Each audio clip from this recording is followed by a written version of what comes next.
अभिनेत्री और सांसद कंगना रनौत ने प्रधानमंत्री नरेंद्र मोदी पर एक ऐसा आरोप लगाया है जिसे सुनकर लोग सन्न हैं। कंगना ने कहा है कि मोदी ने उनके साथ बलात्कार किया।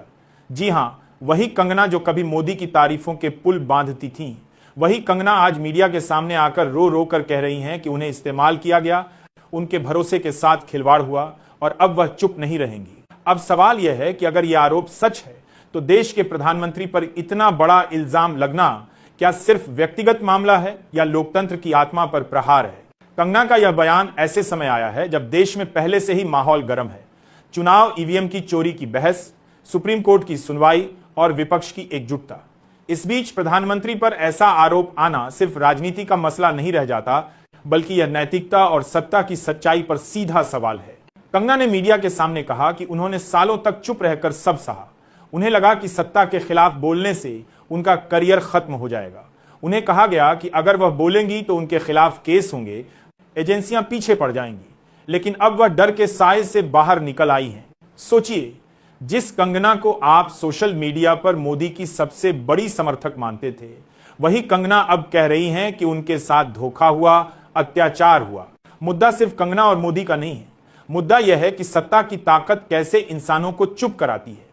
अगर एक सांसद और मशहूर अभिनेत्री इस तरह से दबाई जा सकती हैं, तो आम औरत का क्या होगा? प्रधानमंत्री कार्यालय ने इस पूरे मामले पर चुप्पी साध ली है। न खंडन, न कोई बयान।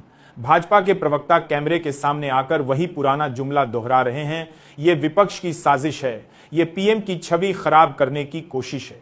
लेकिन जनता पूछ रही है, क्या हर सवाल, हर आरोप विपक्ष की साजिश है? क्या प्रधानमंत्री के ऊपर बलात्कार जैसा गंभीर आरोप लगने के बाद सिर्फ एक लाइन में बात खत्म हो जाएगी? कंगना की बातों से एक और बड़ा पहलू सामने आता है।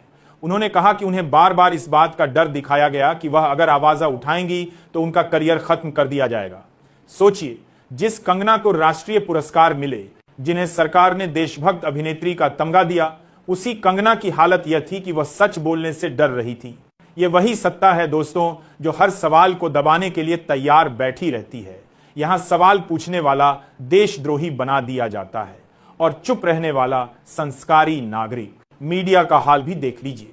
अभी तक इस खबर को ज्यादातर चैनलों ने दबाने की कोशिश की है। कुछ अखबारों ने छोटे कोनों में एक लाइन की खबर छापी, मानो कुछ हुआ ही नहीं। ये वही मीडिया है जो सुबह से रात तक कंगना की हर ट्वीट पर बहस करता था। वही मीडिया आज चुप है क्योंकि सवाल प्रधानमंत्री पर है। दोस्तों, यही फर्क है।